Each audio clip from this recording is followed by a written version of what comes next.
अच्छी शुरुआत आरबी साहब ने की है। देखिए, अभी दोनों हमारे जो प्रमुख है उन्होंने कहा, ये चिंतक है समाज के, विश्लेषक के साथ साथ, इन्होंने कहा बदलाव के लिए वोट हुआ है और मैं भी मानता हूं बदलाव के लिए ही वोट हुआ है। अभी तक बदलाव क्या था कि एक बार मायावती रहती थी, एक बार मुलायम जी रहते थे। अब भाजपा आई है, एक बहुत बड़ा बदलाव आने जा रहा है कि भाजपा इसको कंटिन्यू करेगी। दूसरा बदलाव, लोगों ने परिवर्तन देखा उत्तर प्रदेश के अंदर और लोग चाहते हैं कि ये बदलाव आगे भी बना रहे। परिवर्तन जो व्यवस्था है उसमें बदलाव जो हुआ है वो बदलाव बनी रहे और इसके लिए उसने भारतीय जनता पार्टी को वोट दिया है। मैं साफ साफ कह सकता हूं, अगर हमारे उपाध्याय जी ये कह रहे हैं कि आपकी जो है किस्ती बीच भंवर में है, तो मैं इनको कहना चाहता हूं परेशान होने की जरूरत नहीं है।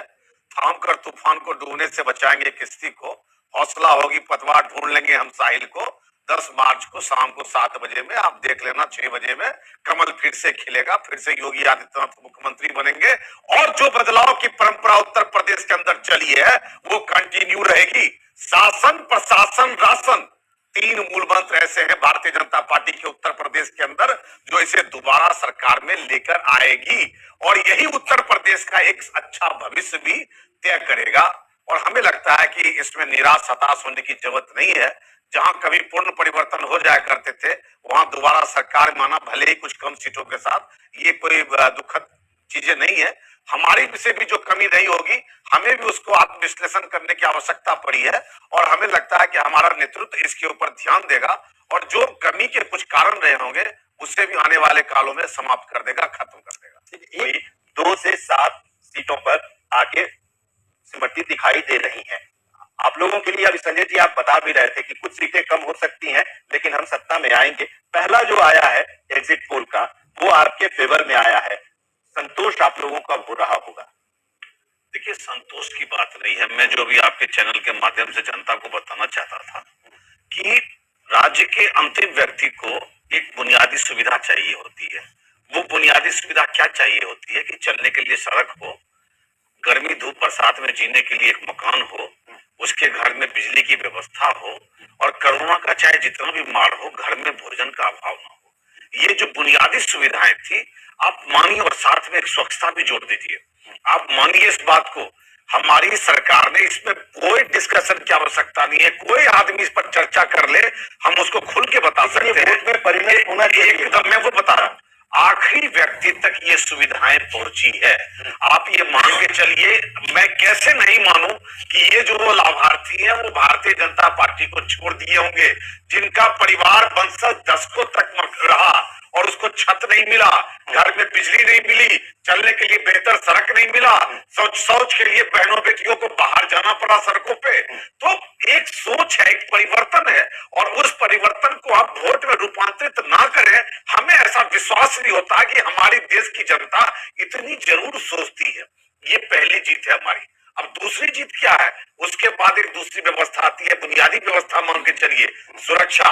हम कहीं व्यापार करने जाते हैं, हम कहीं कोई कामकाज शुरू करते हैं तो हम सबसे पहले इस बात को लेकर चिंतित होते हैं कि कोई हमसे मांगने जबरदस्ती ना आ जाए, कोई हमसे हफ्ता वसूली करने ना आ जाए। छोटे छोटे पैठी बाजार से पैसे वसूले जाते थे समाजवादी पार्टी सरकार में। आज जो सब्जी बेच रहा है, जो फल बेच रहा है, उसको दिन का 200 रुपया कमाता था तो उससे कोई 100 रुपए जबरदस्ती छीन के ले जाने वाला नहीं था। कहने का मतलब है सुरक्षित माहौल, ये भी आखिरी व्यक्ति तक मिला है। हाँ, ये चूंकि और सुरक्षा का बहुत माहौल था तो इसमें और बहुत मेहनत करने की आवश्यकता है। तीसरी जो सबसे बड़ी बात थी, मनुष्य के साथ अपमान की बातें करना, अपमानित करना। जब समाजवादी की सरकार थी तो दलितों के साथ कितना अपमान किया गया, दलितों को कितना अपमान किया गया, कैसे घुटन की जिंदगी जिए वो। कहां से आप समझते हैं कि वो बाहुबलियों को वोट दे देंगे, गुंडा प्रवृत्ति को वोट दे देंगे? नहीं दे सकते। और जब मायावती की सरकार थी तो जो थोड़े भी समग्र थे, जो थोड़े से मतलब एक समाज में जिनका कुछ उचित वैल्यू रहता था, उनके ऊपर SC ST केस किया गया।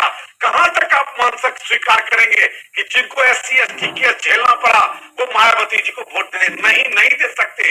ये एक इंडिविजुअल फिलॉसफी है, एक इंडिविजुअल अनुभव है और हम इस आधार पर कह सकते हैं, चूंकि हमारी 5 साल सरकार रही, हम मानते हैं कि हमारे खिलाफ एक माहौल बना किसानों को खड़ा किया गया, बहुत से ऐसी स्थितियां परिस्थितियां की गई, लेकिन जो अंतिम व्यक्ति लाभार्थी है वही योगी सरकार को 10 तारीख को पुनः सरकार सत्ता में वापस लेके आ रही है। ठीक है, वो विश्वास है। हमारा यही सवाल था कि आखिर जब ये सारी चीजें हैं तो फिर वोट तो और बढ़ना चाहिए था और सीटें भी बढ़नी चाहिए थी पिछले इसमें, लेकिन इस बीच एक और पंजाब में भी 170 बेरोजगारी मिली, लचर स्वास्थ्य सेवाएं मिली, खिलवाड़ मिला।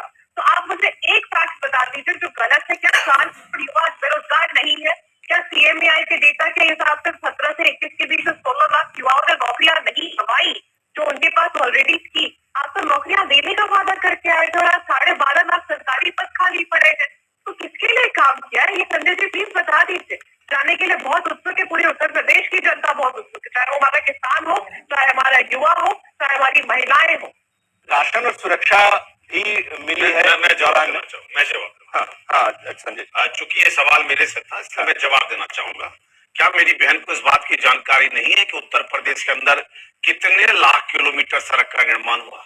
क्या हमारी बहन इस बात का जवाब नहीं जानती है कि उत्तर प्रदेश के अंदर 24 घंटे बिजली की उपलब्धता है?